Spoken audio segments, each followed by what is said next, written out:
Morning. So today we will be going into the um, internal security challenges.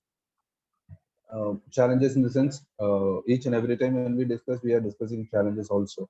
But here, this challenge is largely towards the communication networks and social media, how it poses a modern day challenge to Indian security, right?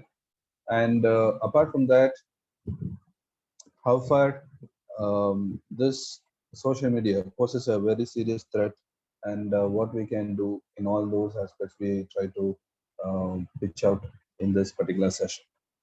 As far as questions are concerned, we have questions with respect to use of internet at large. So what is social networking, what is internet, how it is misused, how it is abused, what is the problem, how radicalization happens. So there are many such questions which were there in this regard, but almost all questions have a similar type of answers. So these are something which I want to have a recap, because we were talking about these when we were talking about the changing face of global terrorism in the initial days. So in that time, what happened was we discussed how the safe havens are now converted into global terrorism, global havens. So all these are also, this changing phase is also a major threat what we have. Okay, so this is also a challenge to internal security, because it always changes. So changes by operation, changes by target, changes by alliances, changes by activities, tactics, weapons. So everything gets changes in the or evolve during the time. So this itself is a greater challenge, and in this change, now the main problem is that digital, okay, and where the social media kind of, or some new weapons are there. Okay, so in these activities, when the global terrorism happens, when you see globalization happens with what do you call the digital space or cyber space, cyber terrorism, the only single issue is that attacking people with the cyber issues, common man affecting with the cyber issues, networking is going to be broken down. So we have discussed this at large, but just throw a light on how this particular change is really a threat. Okay, so that we have to see. And apart from that, this is also we have discussed before, how the political terrorism now converts itself into and or evolves into urban terrorism, how the cross border has changed into interland terrorism, and how jihadi militancy has become a hybrid militancy in this regard. So in all these phases, we can see digital impact. Okay, not only digital impact, the communication network. Okay, so the communication network is one of the most serious problems what we have in this regard. So especially we have, when we discussed about hybrid militancy, we see how the Facebook, other social media networking sites ends up in massive crowd pullers and recruiting platforms for these jihadi militants, right? So the changing nature, the changing character, platforms. So it's naturally a greater threat what we have in this regard. Yeah. Fine. Now, when we talk about communication networks, it is nothing but an information war. So we know what information war is. We have discussed it even earlier times. Information war is nothing but targeting the information and the systems behind the provision of the information. So in information warfare, the terrorists target that any action which is targeting to deny information, or exploit an information, or corrupt or destroy an information, or through its functions, we call it as information warfare. And you know that it can be upon a country, or a country tries to defend against these type of attacks. Okay, both in this way we call it as uh, I mean information warfare, and it includes uh, protecting oneself against those actions and exploiting our own military information from other enemy countries. So it also includes that particular factor in this particular regard. And then information protection. So what is that information protection? So when you have some defense information um, or some other vital information, it can be of any other common good or anything else, you need to protect them, okay, from the external sources, I mean offenses or terrorists or so.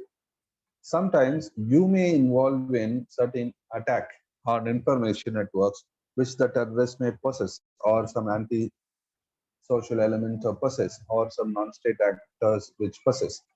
So information warfare is basically either protection or an offensive action against this particular thing, basically in order to protect ourselves, right? So both we call it as warfare. So in information warfare, you have something which is substantial. What are they? Substantive destruction. So there will be uh, hard weapons which are used, bombs and others, to destruct the information centers. Say you may have some radar centers, command centers, ground information centers. They'll be targeted and attacked, and that will result in substantial destruction. Okay, so this substantive destruction is a part of information warfare. Okay, then comes electronic warfare. What they use is electronic means or jammers, okay, or electromagnetic weapons will be used to target these systems. Say, for example, solar flare, okay, solar flare, likewise. So all these will be attacking, and these solar flares will destroy a particular electromagnetic devices. So same concept, solar flare is an electromagnetic wave. Same way, they try to use an electromagnetic weapon or a wave to destruct the systems which are used in information and intelligence collection. Okay, so that we call it as electronic warfare. Say, for example, a group of terrorists involving in jammers in particular area, completely damaging the electronic systems, right? And then we have military deception. So what is military deception? So these are to shield or deceive, that is either to defend or attack intelligence collection system, that we call it as military deception. And then operational secrecy, they will just maintain secrecy in collecting information and so on. Then psychological warfare, use of television or any other things to do away with the military morale of a particular thing. So it's a, this can also be through information. Okay, a psychological boost can be done in this particular regard. So these are some of the elements what we have in form of information warfare or in this particular regard. So ultimately, what do you call the information, or what do you call um, the electronic warfare, which involves a large-scale destruction of either information or the information systems or collection systems or digital systems which we have. So basically, why we are prone to this information warfare? Because of the communication networks. Okay. Why? Because India, like other countries, we have some critical information infrastructure. Okay. Even in prelims exams, you have this question which was asked in the recent times: critical information infrastructure. So what are they? Say, as far as our systems are concerned, we have a National Center for Critical Infrastructure. They define that critical infrastructure means those with respect to civil aviation, shipping, railways, that is basically transport, okay? And power sector, which is nuclear also, oil, gas, finance, banking, communication, information technology, law enforcement, intelligence agencies, space, defense, and government networks, all are critical. Okay, all are critical. So, in case if any such activity or any such information attack makes it incapacitated, that is, it couldn't be used, or if it is destroyed completely, say a power grid is completely attacked, a power grid is control systems are attacked, when nuclear reactors power system is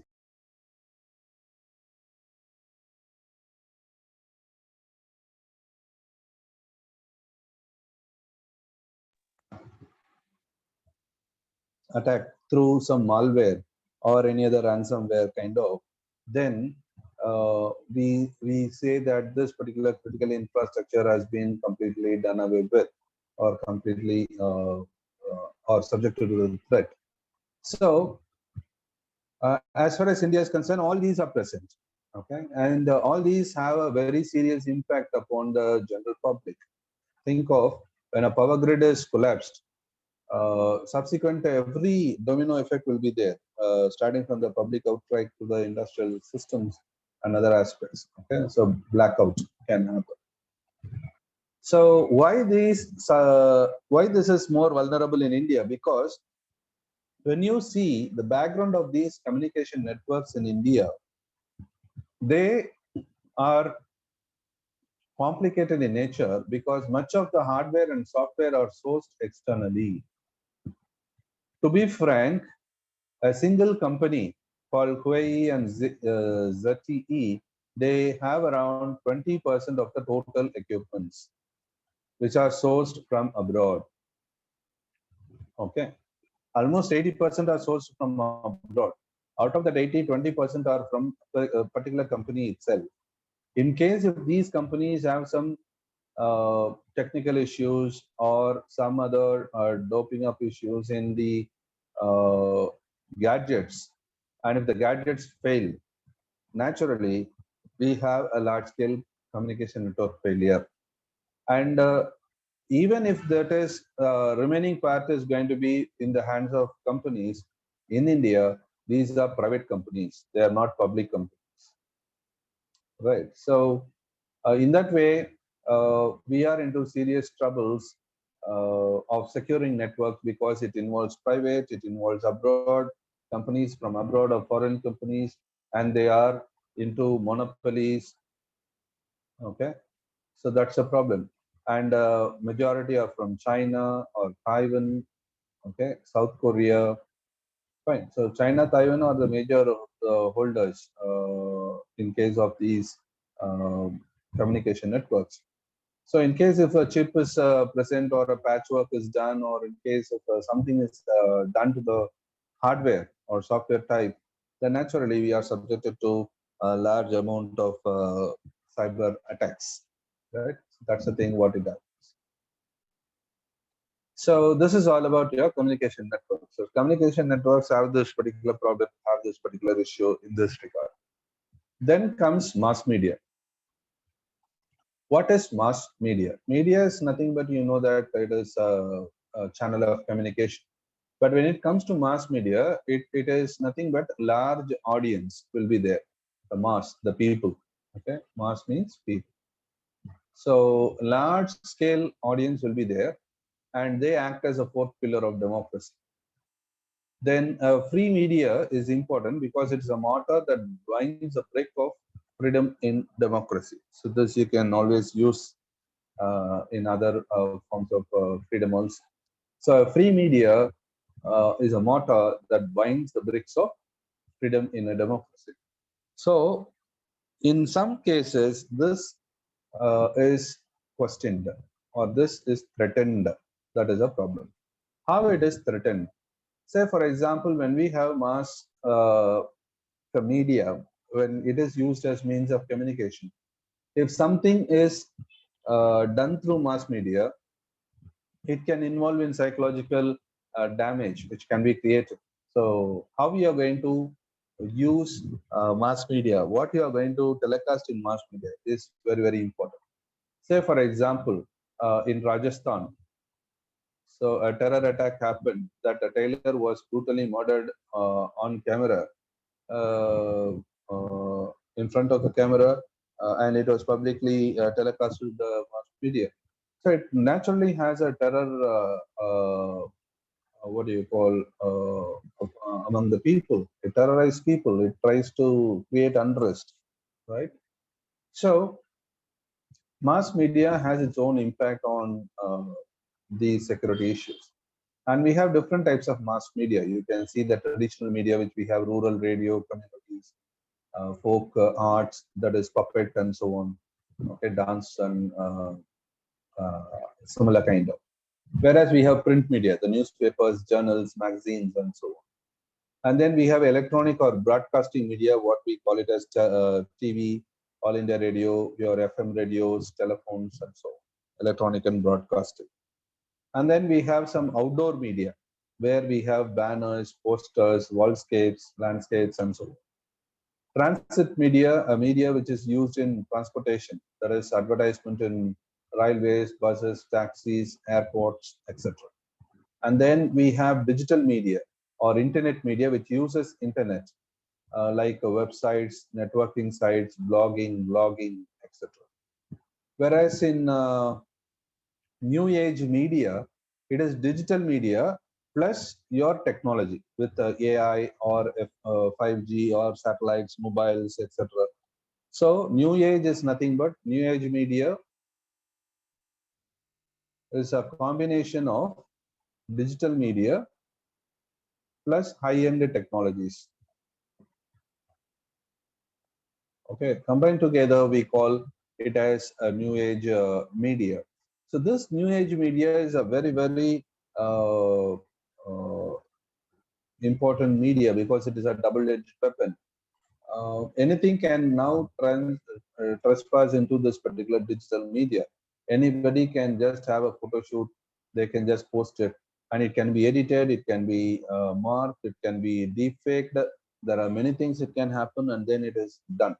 So this new age media is more uh, creating a threat perspective than the other traditional types of aspects. So than these, this is going to be one of the most important problems, because all these are, the reach is very less, the time, the swiftness, the fastness is very less.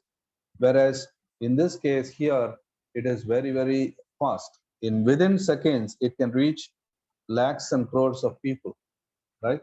So think a WhatsApp of say 100 people, one message is posted. This 100 people are connected to various other groups, 100 groups. So in today, just in 1 second, I have posted one, and in the next second, 100 messages, one is converted into 100, right? And in that next second, then the one is converted into 10,000. Think the massive scale in which it fast forwards itself into the networking sites, right? So it becomes trending, where thousands of people they start reaching it. So within 10 minutes of its growth, from the original post, naturally it could have linked itself to more than 1 lakh people. Just within a click, it can just reach to more than 1 lakh people. Think of how fast it is. Okay, so crores and crores of people will be accessing within few minutes of this particular information, what it is. Clear? Say, for example, YouTube alert. You have subscribed to a particular channel, notifications come in. Some channels may have, say, 1 lakh people. In just one click of publish, all the people will get a notification, right? The message is reached to them. Clear? So in one click, 1 lakh persons will get that particular alert towards that. In case if it is 1 crore, right? Think in just one click, you can just reach 1 crore people. Clear? Whether they are responding or not is different, but the scale, the reach. Okay, but in TV or radio, it is not like that. It's not that fast, because Television, it doesn't have that particular reach. You need to watch that particular thing in that particular time, otherwise it won't reach. So restrictions are there to reach this population. But here, instant will be there. Okay. Here, not everybody will sit before television all time. Say 6 o'clock is the news. At that time, if a news is there, okay, fine. People may reach. Whereas now it is not like that. Instant. Okay. A tweet becomes instant and it becomes viral within few hours of time. Yeah, and few minutes of time. So that's a power of a new age media and how it can impact the security of a particular country, right? And the information itself is a weapon. That's the most important thing. Now, previously, information was not a weapon, but now information is a weapon as well as information is a defense. So both information is both. You can use it as a weapon. You can use it as a pill also. Okay, so you can use it as a solution also. But what type of information becomes a weapon? What type of information will be a solvent? Truth is always a solvent, which will solve everything. Whereas misinformation, disinformation, malinformation are the three different types of information which creates trouble. What is misinformation? The information will be false, but intention is not there to create any harm. Say I may forward you something without seeing the correctness or the relevance of that particular article. Say some article will be some YouTube videos you will see, some articles you will see, and it will be sensitizing something. But actually speaking, that video would have been posted way back, right? 3 4 years before that information would have been, but you are forwarding it now. Fine. So in that case, what happens? Information is now misleading, and this is called as misinformation, where the information is not true now because it is something way back, but it is forwarded unintentionally. You didn't realize that you thought it was a new news, so you just forwarded it. Clear? That we call it as misinformation. Clear? Then another one is disinformation. This is information is also false and it is deliberately circulated to create a harm, right? So you want to uh, really make that particular event deliberately falsified information. You need to make it really falsified. Say, for example, the growth rate of a population of a particular community is very vast, and in 10 years or 20 years down the line, India will become completely dominated by that particular community. So the information is also false there. Deliberately, they want to create some harm. So naturally, they try to have this particular false statistics and so on, right? It can be even against a particular person or whatever it may be. Okay, that we call it as disinformation. Disinformation is dangerous. Okay. Then malinformation. What is malinformation? Malinformation, the information is reality. Okay. But it may not be relevant. It will be irrelevant. Okay. It will be irrelevant to that particular situation. Say, for example, there may be some incident which happened in Mediterranean Sea. Okay. Someone would have been attacking someone, but it would be posted in India as if it is happening in India. Okay. So that we call it as malinformation. Clear? It need not be only against creating hatred or so on. It can also produce something which is discredited. Say, for example, you may share something which is in Switzerland and you share it as if it is in India and we have done it. Okay, this is actually malinformation. This picture is real, but it is not in India. It is in Switzerland. Okay. You use it to showcase that you have done something which is false. That we call it as malinformation, right? So malinformation is something, an information which is real somewhere, but you pose it as something done by you, or you want to harm somebody, you try to do it. Clear? Disinformation is information which is false, and it is deliberately created to harm a person. Clear? Say like what happened, a person doesn't giving respect to another senior person. Okay, a video clip alone will be provided, but actually speaking, when you entirely see the entire visuals, the situation will be completely different. Okay, so in that case, what happens? Information is also false, and deliberately it is created to harm a person. Clear? That is disinformation. Whereas just having a say a roadway with some energy, windmills and so on, which happens there in some other country.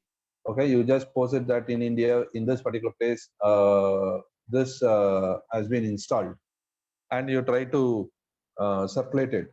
It is actually creating something, a falsified information, but the information shared is real. But in this context, in India, it is not. Okay, so that is how we try to pose it.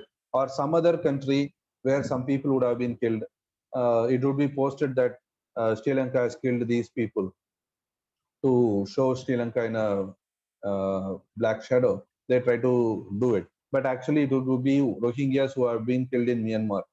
But the pictures will be that in real. But they will be posting that it was done in India or in Sri Lanka or in Pakistan, whatever. So that is how they call it as malinformation. Understood the difference? Mostly, it will be confusing between disinformation and malinformation. Disinformation, information is false. Malinformation, information is real. Disinformation and malinformation both are inflicting some harm. That's all, deliberately done. Okay, it is both are deliberately done. But in disinformation, information is false, and malinformation, information is right. Between misinformation and disinformation, both are information is wrong, but deliberate intention is different. Disinformation is dangerous. India suffers much from this. Okay, much from this. And the second, here, malinformation. Okay, especially during the election times, it will be malinformation. Clear? Okay. Then, mass media, what are the hindrances we have? Okay. So generally, what are the characteristics or strategies in which the mass media is utilized? Say, mass media has to be neutral, and it has to provide some information which is really good to the people and so on. But actually, what happens is that in mass media, there will be some content bias. What is that content bias? They will not show what are all the things happening. They will be selective to certain news only. Certain news, it will not appear in the news medium itself. Certain news will be overemphasized, or negative perspective will be emphasized. Clear? Say, for example, a recent event, you can see a political party launching some event. Okay, this can be either neglected, or if they are going to present it, they will present it in a negative perspective. Some media will present it only in positive perspective. That neutrality will not be there. Okay, so that we call it as content bias. And then partisanship. When content bias is there, naturally partisanship will be there. If the owner of the concern, that is media, involves in a crime, or involves, or that particular group involves in certain crimes, this media will not show that particular news itself. Okay, so that we call it as partisan bias. Okay, partisan topic or partisan issues will be taken up. Extreme ideologies will be discussed. You know how it happens. Even recently, some issues have been there which had an international backlash. And then personality specific, place specific. Okay, they will be just always trying to highlight a particular personality, particular place. They will be talking in that particular way. Okay, and then we have social bot. Okay, so you know what a bot is, a separate network. So they try to create a social issue. They try to pitch around the social issue. They always touch the emotional topics. and moral visions will not be there. Inflammatory topics will be there. Fearful topics will be there. So they'll have some strategies in the mass media, and it will be done deliberately with an agenda. Clear? So in that way, what happens is that the role of media has a very poses a great challenge in this security issue because of their strategies in current scenario. So we could see some instances that even the social media, multimedia, they involve in certain triggering of certain social tension because of the uh, uh, sensitization of or sensationalization of the news, right? So that's a problem what it is. So usually media should be a watchdog, but it turns to be a bloodhound. How? Why? Because when the news media became 24 by 7, the problem began. Because what news I have to show all 24 by 7? So all bits and minute news start coming up. That is also advantage, there is also disadvantage. But predominantly disadvantages are more. Okay. And they try to have a breaking news. How the breaking news is being set up? With just a question mark. They don't have news. They have only views. Okay. They don't have what do you call information. They have only opinion. So what a news channel should be, news channel should have news with information, but it is only views with a variety of opinions, and these opinions are biased in various forms. Okay, so when mass media sets the trend, the print media follows because people will expect what happens. So we need to read tomorrow's newspaper, what it comes. So naturally, the print media also leads to that particular thing. And the rating war, the TRP rating war, the first time in India, the first time in the news channels, first time in the live. So that particular wordings, the circulation war, and so on. Okay? And usually the news should carry some facts, okay, and opinions of certain populi, speculations, and so on. But now there is no difference at all, right? The opinions are given like fact. You call it as paid news. Okay. Some organizations pay the newspapers for providing their opinion as fact, right? So in newspaper itself, we have editorial, we have columns, we have opinion. There are many such things are there in the newspapers which intend to provide something. But now the distinction not there. Even in the news, the opinions are there. That's a problem, right? Then impulsive informations are provided. And when ill-conceived and impulsive informations are provided, and when there is no factual basis, the correction will be given in a very small way where the people may not even note, right? So that will be the problem. There are many instances where the impulsive information falls. And the facts and corrections are not up to the mark. There will be a genuine disinclination that the newspapers and the channels don't do any research story at all, right? When we were in certain news channels, large, we have seen it live that there are large screens with different partitions, which shows different news channels of that particular popular times. These news channels will be. All of a sudden, there will be one news channel which has a breaking news.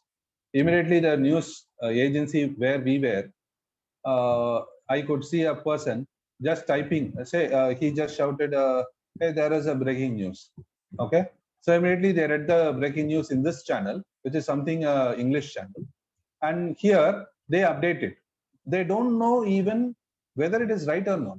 Just because it appeared in here, it is appearing here, and then only they are asking their reporters whether you get information on it. Just without the reporters reporting, the breaking news has been scrolled out.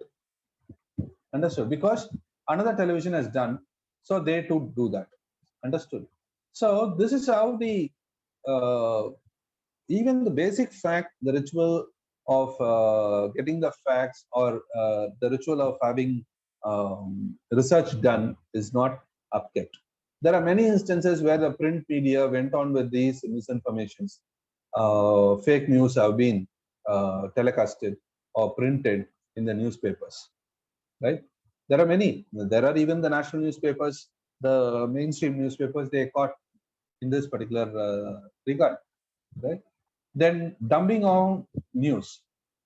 What is dumbing down news? When there is something which is very entertainment in character, they try to increase entertainment, reduce news with public importance. You can see separate half an hour to 1 hour news is going towards entertainment. Only entertainment news will be there. There are even in the main news channels, entertainment news are coming up. Say what is trending, WhatsApp videos, so reels, whatever it may be, it happens. Clear? And same way, monopolization of media ownership. You know how this disease has spread in India. Almost every corporate office has a media on its own. Every political party has a media on its own, right? So these conglomerates naturally undermine the independence of journalism, right? And they never fight for their freedom. They never fight for their self-respect. Nothing kind of. So this is a problem, and all these has created a vast challenge in security, because genuine news is not coming out. Say genuinely there will be a person which is unnoticed, some surprise element will be there, but it will not come to the news because they are not really behind those type of news. They are not wanting that particular news. So ultimately the government may not come up with certain things when certain changes are happening, when certain issues are happening. Why? Because when these type of news doesn't come, the government is blindfolded, and naturally security challenges happen, because when they grow and evolve, ultimately when we find things would have been happened there, but nobody would have sincerely noted to report it, or whatever it may be.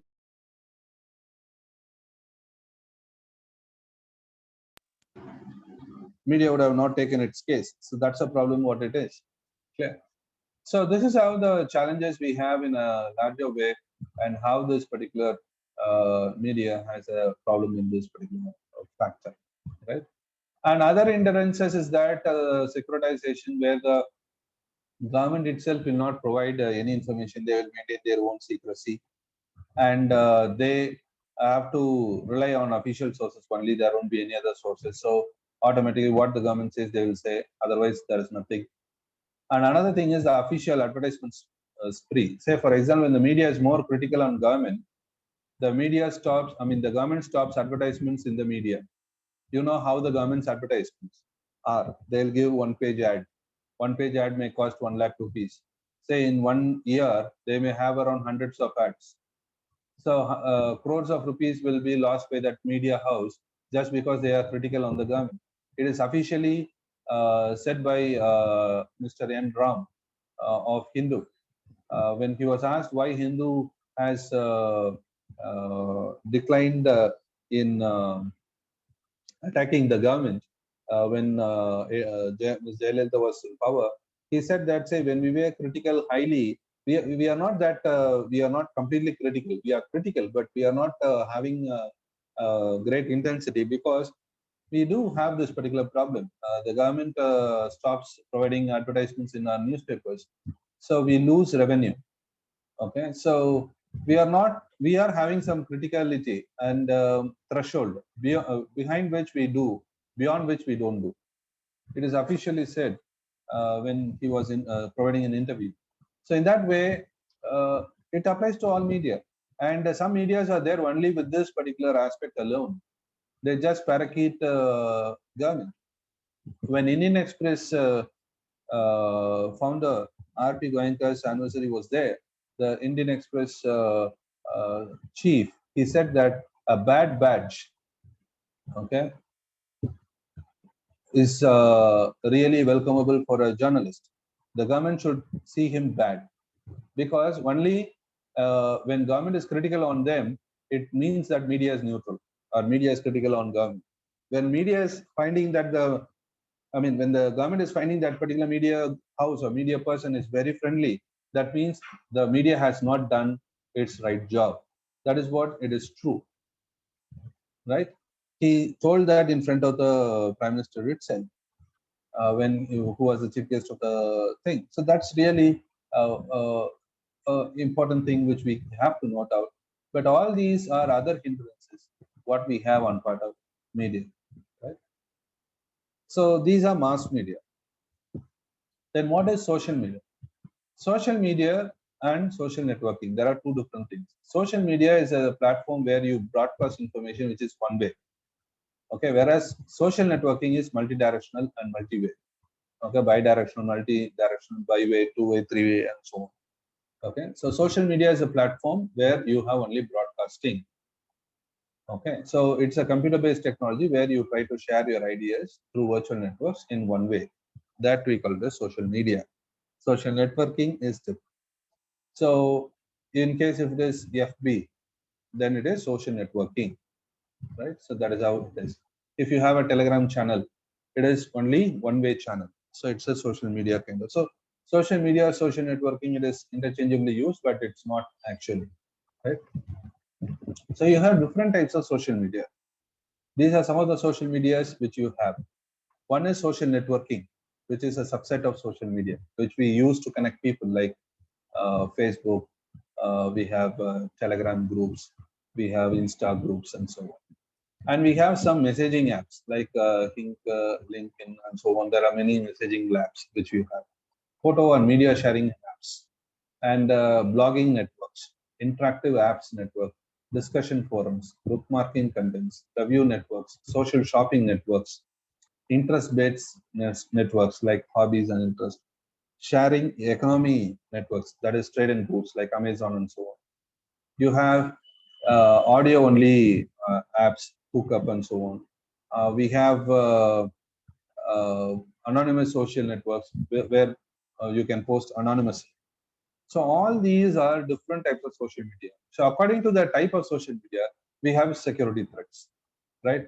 Say for example, if you have sharing economic network, there can be some siphoning of money, some money related problems can have.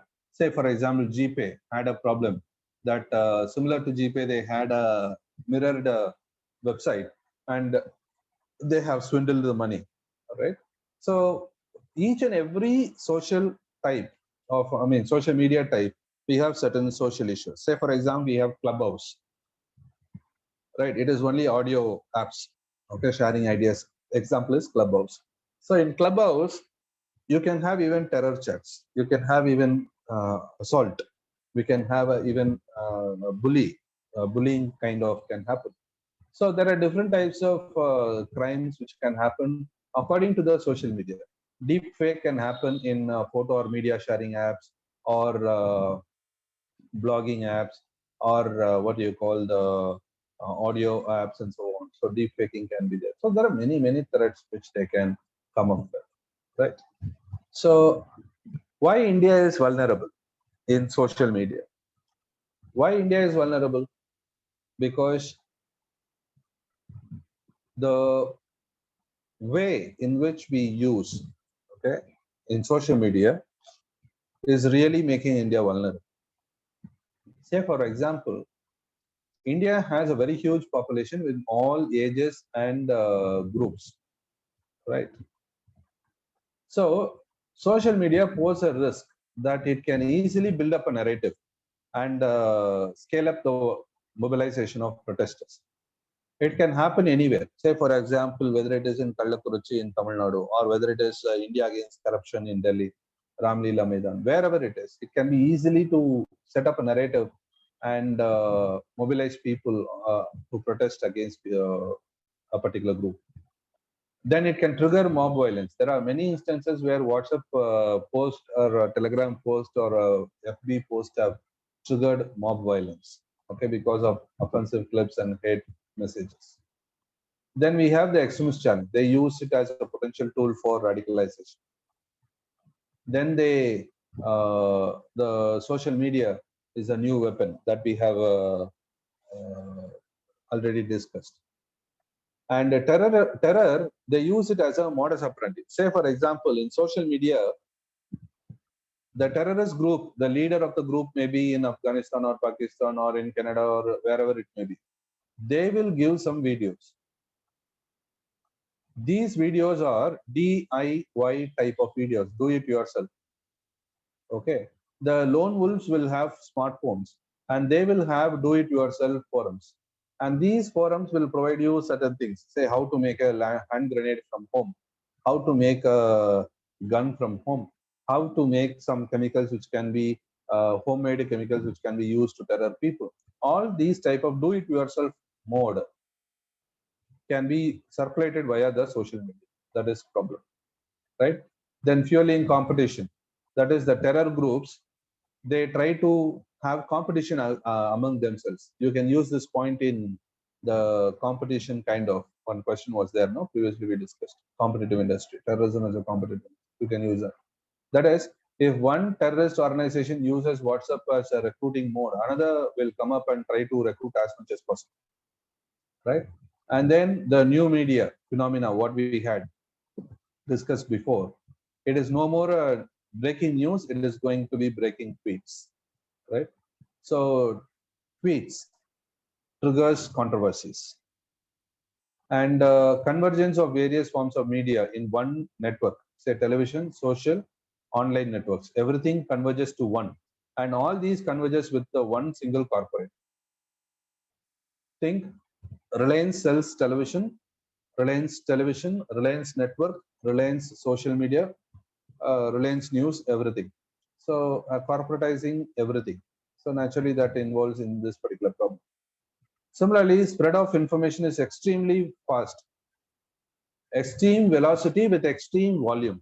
That's what we also discussed. So all these, it makes India more vulnerable. And because the basic fundamental is that every third of a population has a phone in India. And out of that, two-thirds have smartphones from ranging from variety. Okay, smartphones in the sense you have three different types of phone. One is normal mobile phone, which is 2G, 3G. Another one is up to 4G. Another one is smartphone. Okay, so smartphones are those which are priced around say 8,000 to lakh and so on. Okay, so three different types of phones are available. In which, when you take this category, it's almost two-third. Okay, almost two-third of the one-third will be this particular smartphone category. So every 3% in India has a mobile phone, mobile connectivity in any mode. So it naturally increases India's vulnerability. Okay? But on the other side, so there are two sides of the coin. We saw the all aspects as social media in the shade, negative shade. Now, the same social media which has all these potentials, anonymity, everything, it can be also used as a security tool, right? How? A police can start up with the social media. They can unearth certain things. Say, for example, they can, what they do, they they have a false pages with the name of terrorism and so on. Okay, actually that will be, it may be a terror page, or it may be a sexual offense page, or it will be a child pornography page, or abuse kind of page and so on. They will create themselves and it will be circulated, and they will just analyze the profiles which visit these pages, and who are more active in this, who try to post such offensive aspects in this, they try to follow, and they try to understand the behavior, capture those people and so on. Okay, so that is how they will be. Fine. So they will also form a part of this particular group, try to get information, getting it out. Okay. So some actionable intelligence can be got, mining the open data can be done. They can have a reservoir increased. So because it's open source intelligence which they can have, then citizen can lead into providing governance, behavior. They can bring in behavioral change, de-radicalization. All these can be done using social media. This we have verified. Say, for example, in Chennai, traffic police try to provide information about traffic and so on with respect to social media. But there are certain lacunae which we'll discuss that later. Bangalore and so on, crime booking and so on, it is done through social media itself. In case of any problem you face, you can just put it in the social media. They will just come up with certain solutions and so on. So there are some people they use, some states they use it for investigation. Some states they try to collect information. Some states they try to gauge the behavioral change. Likewise, each and every state, this social media is used in different formats, right? But that is a problem. We don't know how to use it, okay? Because when social media is used as a security tool, when bureaucracy use it, they have some limitations, okay? What limitation? Say, if I am a person who is authorized to use a Twitter as part of my department or an agency, to what extent I can speak in that Twitter? Though guidelines are provided, I am reluctant in doing so. Why? Because I have some backlash. So if I post something, some anonymous people will come, type something negative to that, counter to that. So I feel embarrassed. Okay, so the feeling of embarrassment because of the backlash, the department is not ready to come on social media and post something. Okay, and what type of engagement you are going to make it, whether it is just one way or two way. If one way, it is of no use. If it's two way, you fear backlash, right? And what type of technology you can provide, how whether you are going to be in Twitter or Facebook or in all, in so who is going to do, who is that particular admin of that particular page, whether the admin post or actually whether Prime Minister post or Prime Minister's admin post. There are two different things, right? Usually Prime Minister doesn't post himself, through admin only they try to do. So how this problem is, but the problem is if the admin does something, the image of the Prime Minister is at stake, right? So this is how the problem comes in. Then synergies between two different channels. Say in Twitter they will speak one, in FB post there will be different post, in Insta there will be different. So everything should be same, right? And the ministry should also be talking in same voice. Otherwise, on the same, say for example, chess Olympiad is happening. Tamil Nadu government speaking one, Union government speaking one, chess Olympiad team speaking one. Naturally, that will mess up things. Okay, so synergy should be there, and legislation should be upkept with. There should be some compliances. And in India, what language? That itself will figure a problem. In states which have their own state languages, and if you put something else, then there will be the question of imposition of a language. And another thing is, say I may not have Twitter. What happens? Someone who complains to a minister in Twitter, they will be rectified. Say for example, take Tamil Nadu Electricity Board. If I tweet to that Minister for Electricity, my problem is solved. But what happens if I don't tweet? If I don't have some Twitter connections, if I don't have some internet connections, whether only Twitterities will only get instant solution? Am I not having right to get that particular instant solution? So naturally what happens? Alienation will be there. So people feel that the people who are elite, the people who are having internet connectivity, who just have tweets, they get notified immediately. Whereas others doesn't. That's a problem, right? When I go to the office, I was just checked out. When I put some petitions, the petitions were dusted. So in that way, it won't work, right? So alienation will happen. So because the reach is only by a selected few. And official use of social media is one-way communication, and it results in fake profiles. And whether it is official or not, we don't know. So sometimes there are some posts and someone comes out and say this is not an official profile, and sabotaging the official pages happen. Okay, hacking up the official pages. So when government tries to use this particular media as a security tool, they face this many challenges. So at last, what they do, why to face all these nonsense? Let's talk social media itself. There are many officials who doesn't come to social media itself because this is the reason. Yeah. So some regulations, what we have in this regard, we have some legal challenges. You can just have some view upon them.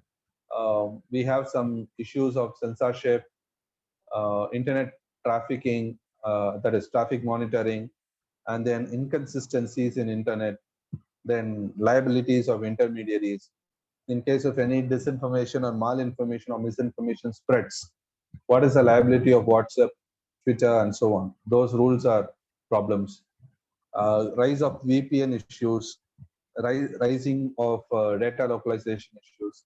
So you can find all these are certain issues which are discussed in other medium, which pose a legal challenge for social media as such. As far as regulation, only two ministries are there. One is MeitY, another one is MIB. So these two ministries are the one which actually regulates. And the only act which is from the MeitY is Information Technology Act, and the act from Ministry of Information Broadcasting is Cable Television Networks Regulation Act. Okay, so these two are the acts which are governing the or regulating the entire media houses in this particular country with certain norms and rules, right? So these are some of the important internal security challenges what we have in this particular aspect with respect to communication network and social media. Thank you.